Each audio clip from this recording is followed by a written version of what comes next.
Georgia. This is Angel Upshaw again, your host of the Right of Way podcast by the Governor's Office of Highway Safety. And today we're going to do things a little differently. We spoke virtually with Madison Romeo, a volunteer from Mothers Against Drunk Driving, aka MAD. And today we had a great conversation about how personal highway safety and traffic safety can be. So without further ado, I'm going to stop talking and let you listen to this amazing episode that we had with Madison. Until next time. So, hi, Madison. Hi, Welcome to the Right of Way podcast by the Governor's Office of Highway Safety. How are you? I'm doing well. Thank you so much. Oh, and you mentioned it. I love those stuffed animals, by the way. Thank you so much. Yes. So I'm just so happy that you agreed to speak with me. It is December. We are about to start our Drive Sober, Get Pulled Over enforcement campaign. And you just seem like the most perfect person to talk to just about, you know, uh real life, and how real traffic and highway safety can be. So first, I just wanted to ask if you could just tell us about, what got you started in traffic safety. What incident happened. Yeah, so first of all, thank you so much for giving me the opportunity to speak. It really means a lot to be able to share the story. So I got involved with highway safety and with MAD, specifically with Mothers Against Drunk Driving, when I was 9 years old. Um, 6 days before my 10th birthday, we got a call, and my mom and my aunt went um, rushing to North Georgia, and we found out that my grandmother, my uncle, and my grandmother's best friend had been in a crash. And so we didn't know any of the details. We just knew that there had been a wreck and it was pretty serious. My father stayed with me just because of how young I was. And so my mom and my aunt went driving, and um, my father had the the difficult task of, I remember so distinctly, he sat me up on the bathroom counter of our house in his bedroom, and he said, Maddie, Nana, Grandma Gladys, and Uncle Goose have been in a wreck, and it doesn't look like they're going to make it. Wow. And, as a 9-year old, that's not something you ever expect to hear. I wrote a college essay about this that ended up kind of, the way that I see it was the abstract idea of death suddenly became very concrete, because it was right in front of me. Um, and my mom describes they were getting a lot of calls, a lot of texts, a lot of things. And then as they were driving, and then they suddenly stopped. And in that moment, they knew, something has happened. And we had found out that through kind of disjointed and a chaotic day, that my uncle, thank God, had survived with some fairly serious injuries, but he was not in a life-threatening condition. But I called her Grandma Gladys because they knew each other their entire lives. They eloped together. They served like through various things. They served through World War II, and all these kinds of things. And um, they had just gone on a drive up in LJ just to kind of see old friends and old houses, just to kind of explore. And a habitual drunk driver decided to go driving that day. He had a blood alcohol content of 0.296, which is fairly high over the limit. And he hit them up in LJ, and Grandma Gladys died on impact. There wasn't a single bone in her body that was not broken. Um, Yeah, so every bone in her body was broken. My grandmother, who was my mother's mother, she didn't die on impact. She ended up dying 45 minutes later and basically bled out on the highway. Um, and part of it too was they ended up actually, so they life flighted her up to Chattanooga, Mhm. but they took the drunk driver ahead of her because they thought he was more serious because he was unconscious, and all of that. But it really was just because he was passed out drunk. Um, and so that was the crash that kind of started my journey with this. My dad ended up going up with my mother to help deal with funeral arrangements and all of that. And I slept on a friend's couch for the rest of that week. And thankfully, my dad was able to come down the night before my birthday and was able to spend that night with me. Um, but my mom and my aunt made a very conscious decision not to bury them on my birthday, just because it was hard enough as it was. And that birthday started to feel not nearly as celebratory. I've had difficulty my entire life celebrating my birthday because November 3rd is so close, and it's really kind of shaped my entire life. Wow. Well, first off, let me say, I don't care how long it's been. I am so sorry for your loss and, for your mom. That is such a, that's just such a difficult thing. I couldn't imagine. And like you said, you're 9, you were 9 years old. Um, so you touched on it briefly, just to skim the surface, what emotions were you and your family kind of feeling? Whether if it was towards the driver or just towards, drivers in general, did you guys have to slowly get back into wanting to even be on the road? Yeah. First of all, thank you so much for your kind words. That it really means a lot.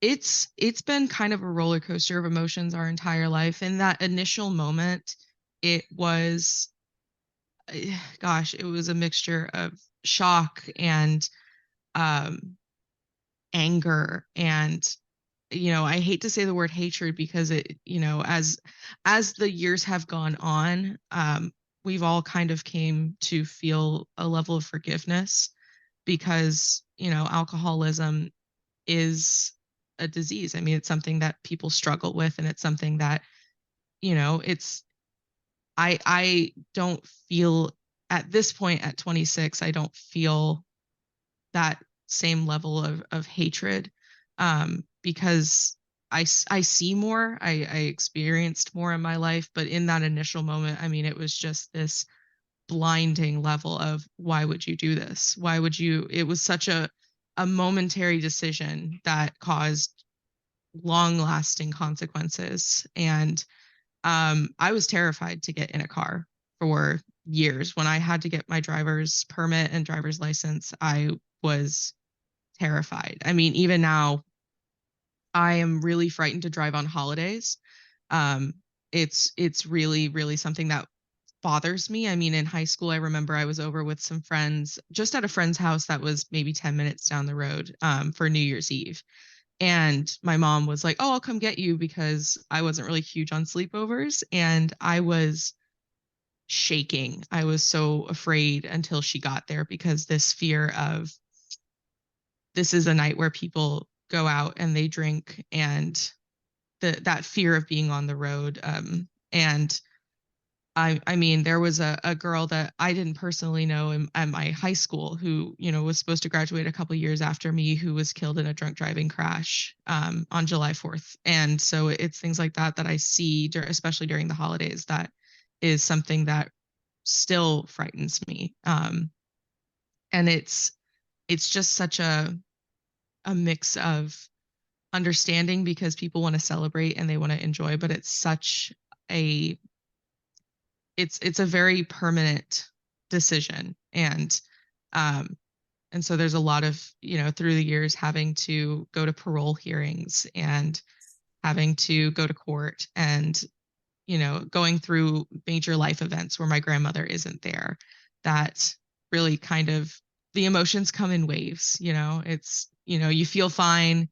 It's just part of your story. And then it hits you like an absolute wave of just anguish and grief. And, grief isn't linear. Some days it's that anger of, why would you make this decision? It was so selfish. And then days where it's like, I'm just sad and I'm hurt. And then days of finding that kind of piece of understanding, so it's there's a lot. Yes, you said that perfectly. And that is literally all that we try to convey here at the Governor's Office of Highway Safety. We are the education element of traffic safety or Georgia highway safety. And that's literally our biggest message is that, during these holidays, whether it's a regular day or not, making one small decision, what might seem like a small decision of, I only had a couple of beers, I'll be fine, Mm-hmm. and drive can not only affect the person, Mm-hmm. the driver's life, with negative, things, cord and all those things, but Mm-hmm. someone that you hit, like you said, like you're 26 now, and like you said, healing, grief, none of that is linear. So it honestly, one moment can cause a long-standing trauma. Yeah. And that's literally what we're trying to convey to Georgia drivers. So like I say, you are very strong. Oh, And, thank you. I'm just so glad that you're able to, receive that, and grow and receive that, hey, there's something that happened, but you're gonna, you volunteer with MAD, I which we're do. going to talk about right now, that can, also help you in these type of situations. Mm-hmm. So speaking of MAD, can you tell us what MAD is and how you got involved with it? Yeah, absolutely. So for me, mad is a lighthouse.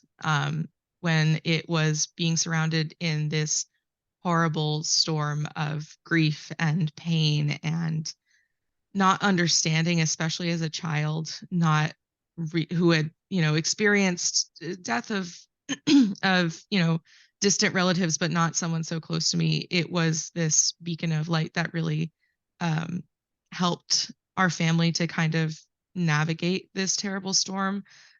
So Mothers Against Drunk Driving, and now they have picked up more around just impaired driving in general. Um, so for us, we got a call fairly immediately, right, Mom? We got a pretty quick call from Mad.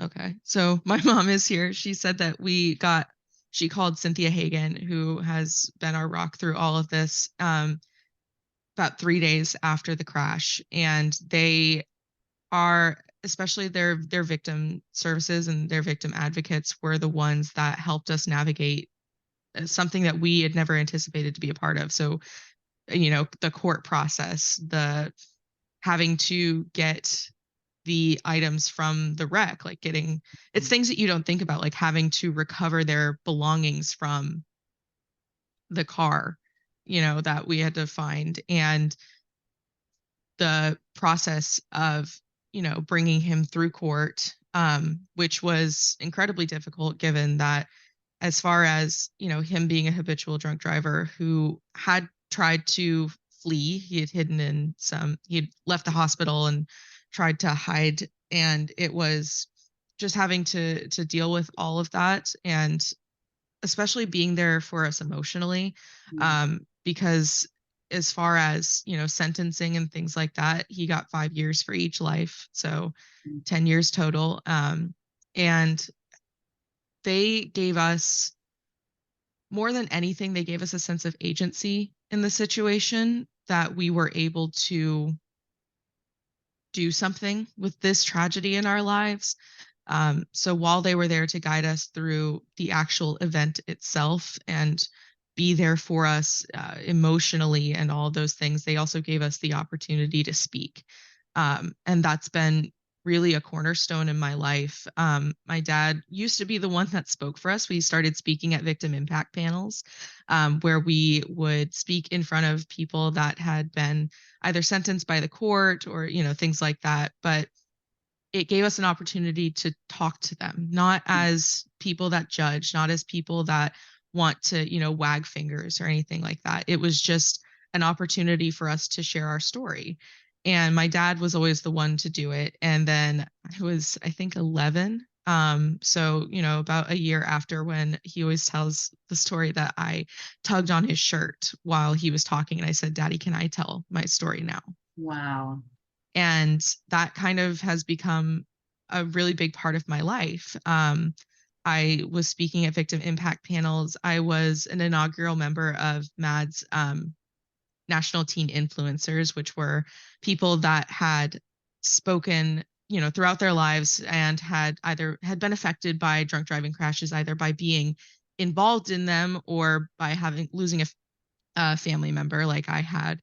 And we got to kind of work on the initiatives on how to talk to teenagers and younger people about the impacts of this, not just, driving adults and things like that, but, teenagers like to go out and party and things like that. And we got the opportunity to kind of flesh out what that looks like for school programs and things like that.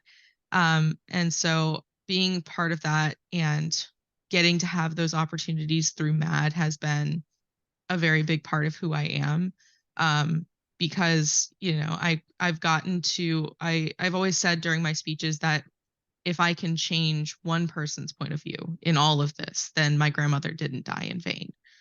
That something can come of this horrible tragedy that we experienced, and that matters to me on a deep level, that I've gotten to speak in front of crowds of hundreds and tell this story, and having people come up and shake our hands and to say thank you. And I can remember one story of a man who owned a bar, and he started collecting keys and having an officer that was outside the bar to make sure that people got home safely. And it's really important to me that MAD gave me that that agency back, where we didn't come from a place of judgment. It came from a place of love. And Mhm. that's really what MAD has taught me, is that it's not about judging or saying, oh, how could you, all these kinds of things. It's genuinely a sense of, I care about you and I care about the people on the road, and that's why we speak. Right. I love that. It's like Mad was that community for you, that community safe space Yes. when I'm sure you and your family felt alone or felt, Yeah, just separated from real life, honestly. absolutely. So that's so I'm so glad that Mad could, be that safe haven for you and your family. Absolutely. Um, you touched on that the crash affected how you drive and how you feel in a car. Has it even affected how you allow others to drive while you're a Very much. passenger? Can you Very speak to much. Yeah. that? Yeah, I am very careful around the people that I drive in with. I am very I am very, and it's not because necessarily just that am careful about my own safety. It's just I care about the safety of others in Right, all aspects. I think it was probably the most frightening speech I've ever given. But I spoke at my high school when I was a junior or senior, and I always said that speaking to a room of strangers was far easier than speaking to a room of people that I actually had to go to school with every day. right. Um, because it's the fun, cool thing to drink or to get high and go drive, because it's so, we're young, we're going to live forever, like who cares. Exactly. So like but having to stand in front of them, and it wasn't, it was horrifying because people are looking at me like, oh, this goody two shoes, who doesn't do all these things is going to sit up there and wag her finger at me. And it's like, genuinely, it was a moment of, you should care, you should, if even in like and I always said this, I was like, even if you want to think about it in such a, quote unquote selfish way, if you don't want to think about the people's lives that you can impact, think about your own. Mhm. um think about how it will affect your family, but think about you, because it's not just the other people, it's you, it's everyone that is, it's there's a ripple effect from Yeah. every crash. And it's so hard to see from this one instance how far reaching a crash can be. And so it definitely has impacted the way that I see driving and the way that I think of it. I think it's a privilege to drive, Hmm. and it's something that we should take very seriously because we're driving 2 tons of metal. And it's the same idea as, having some drinks and pointing a gun at someone. It's the same level of responsibility that we should shoulder. And I am very clear about that with my friends, as well. It's something that, if I encounter anyone who talks about drinking and driving, or where it's just like, oh, I just had a couple beers, just like you said, I'm very much like, well, just a couple beers can be more than you think. It's Exactly. not something to take lightly. Hmm. Yes, and I totally agree. It's passenger safety is Yes. just as much as important as driver safety, Yeah. and just even about that bystander intervention. I think Yes. that is so important, and so many people are just so I see that and I should say something, but I won't, and that can be a layer of reasons, but we need those people, Absolutely. to say something. And when they see something, just, oh my gosh, this person has, I've seen them at the bar this whole time, I hope they're not driving. And then you see them get Mhm. in that car, just a hey, I can buy you an Uber, I can, whatever, Absolutely. just it can be compassionate, but it just needs to stop that person from getting Yeah, and the. have that courage to And stand up. yes, and having and making a terrible decision that could Mhm. affect a lot of people. In your opinion, and this doesn't have to be backed by data, this is just you as a Mhm. Georgia driver, and all of your experience. What do you feel like is the leading cause of crashes in Georgia? Oh man. So that's a tough one. I think that there is a lot of instances of driving intoxicated in some way, be it alcohol or drugs and all of that. I think as technology evolves, I think distracted driving has become a really big um, issue that we're facing. Um, I mean, this is entirely separate, but my dad was in a head on collision while I was in my freshman year of college, Wow. um, with a driver who was texting. Um, and that was a different incident that completely shifted my life. I mean, that I was, I was home for break. It was where it was just so sudden. And I mean, it was early in the morning. Guy was texting, head on collision. Um, the EMTs were going to work on the other driver because they thought my father was dead. And then my dad kind of stirred and made a move, and they said, I'm not going to say it on the podcast, but they're like, holy something, he's Mhm. alive, and went to work on him. And I mean, I'll never forget have going into that hospital and him hearing my voice and him saying, Maddie, is that my daughter? Is that my daughter? And just crying my name. Um, Having to make those phone calls to the rest of our family, all these things. He had internal bleeding, broken bones, all this kind of things.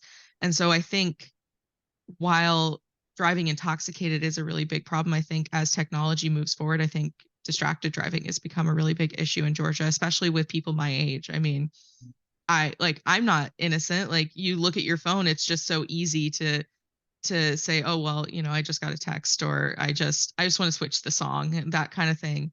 And I think that that's become a bigger problem than, I think, not bigger than alcohol or drugs or anything like that, but I think especially among younger people like myself, I think that that's becoming uh more and more of a problem, is just that distracted element. I totally agree. Like you said, it's we don't want to say which one is worse than the other. Yeah. Both, I mean, like they're both going to cause fatalities, Mhm. unfortunately. But I totally agree. And technology evolves. We have the self-driving cars. Now Yeah. people feel like oh, since the car can drive itself, I can read a book. I can Yeah, I eat can. ramen. No, No. no, please just focus on driving it at any type of capacity while you're Absolutely. behind the wheel. And lastly, Madison, I just wanted to ask you if you could give any advice to any Georgia driver, young or old, what would it be? So the way that I always ended my speeches, when I would speak at victim impact panels and all these sort of things, I would hand out Ziploc bags prior to beginning my speech. And people were like, "Why are you doing this?" Um, and I would tell people, take everything that's on your person, not your purse, not your anything, just anything in your pockets, anything, if you're wearing, a ring or anything like that, just put it in. And I would just have them do that at the start of the speech, and then go about telling my story just like I did here. Um, and then at the end, I would ask them to look at that bag. So, look at the items, your wallet, your keys, your jewelry, things like that, and hold up that bag and look at it. Um, that is what remains of you in a crash, Wow. because your purse, the rest of your car, that's evidence. Your body is evidence. We had to fight to get the remainder of what was left of my grandmother's, because it was evidence. We got a few different things that were still with them. So in that bag, that one Ziploc bag, that's what your family will get of you, your friends, your family. That's what's left of you. And no person on this earth deserves to have a tiny Ziploc bag of random items be the last thing that is left. And so I always try and tell people, think of that bag. Think of that bag and what in any given moment, that's what's left. And nobody deserves that. And when you drive a car, think of that bag. Think of what would be left of you, of the people you're driving in your car, of the people around you. And it's a level of respect for one another and for yourself. It's a level of dignity for yourself and others. And it's an act of love to choose to do better, to be better. And so I think that's my biggest piece of advice that I would always leave people with, was to think of that bag and to make your decisions wisely, to seek alternatives if you are too inebriated to drive. There's a lot of services, especially during the holidays, that will offer a free ride, a free taxi. Um, Ask a friend, say, "Hey, you know what? I'm a little too much. Can you spot me, $30 for an Uber?" That kind of thing. I think it's just having that moment of pause, pause and think. And if it's not for the others around you, think for yourself. Mhm. That's not how your story should end. Um, and so that's always how I liked to end my stories, was to think of that bag. So, um, Wow. yeah, That that's was always, Yes, and it's so powerful. And the first thing that came to my mind was thinking about someone giving that bag to my parents. yeah, Ugh, you know what I mean? Like I yeah. couldn't imagine, how they would feel. So, um, thank you. Thank you for that. I think that that's a big message, a big takeaway that people should always think about when they are in a car, whether they're passenger or driving. Thank you so much, Madison, for speaking to me. Your story is so powerful. You are so strong. Tell your mom back there, she's a real one. Um, I yes, will. yes, just thank you all and your family. And I'm just so I'm bright with, just the perspective that you have now, you know what I mean? And that you really use your, dare I say it, trauma, Yeah, as something to help others now. And I think absolutely. that's the best way to be when anything, happens to you. Yeah. So thank you so much. Thank you for having me. Yes, of course.